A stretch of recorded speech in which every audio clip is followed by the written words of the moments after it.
It's the second week of the kids being back to school, and although you may have got them there, the journey has just begun. Jason Agnew spoke with parenting pundit Julie Cole about what parents should focus on now that the kids are back in class.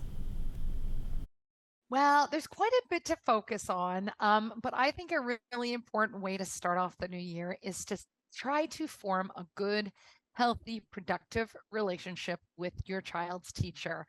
And when I say that, I mean, don't be that parent. Jason, I just can't even imagine all of your teachers dealing with you. What were you like as a student? Just give us quickly. Me? What do you An mean? angel?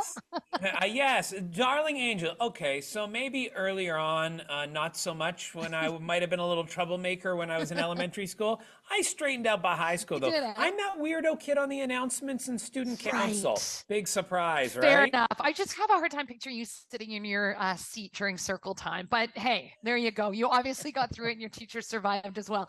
And I do think having a good relationship with teachers is very important. And I think for parents, when you go into this, you also need to know what kind of student you have. So, I'm a mom of six. I have some kids who are very neurotypical, and I have a couple who are very neurospicy. So obviously, my neurotypical parents, I try to keep a very friendly but not too demanding relationship with the teachers. Obviously, with my neurospicy kids, I have one on spectrum. I have one who's ADD, ADHD, just a bit of a funny learning profile.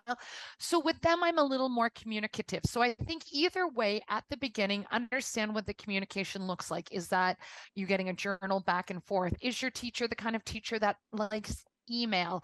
So just figure out how they want to communicate with the parents and try to make it easy on them because they have lots of parents. And I'm telling you, parents are a very hard part of the job. I've got a teacher friend who recently told me that if a parent comes in and says, why didn't you give my 7-year-old an A?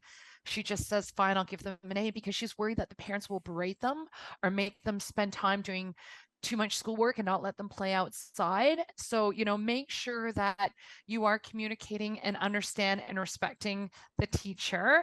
And I do think also, if you do have a child who is a little neurospicy like mine, I actually over communicate. And when I say over communicate, I give them all the information. Have we had a psych ed? Have they had speech therapy? Where are they at? Have you had a meeting with the CERT, which is a special education resource teacher?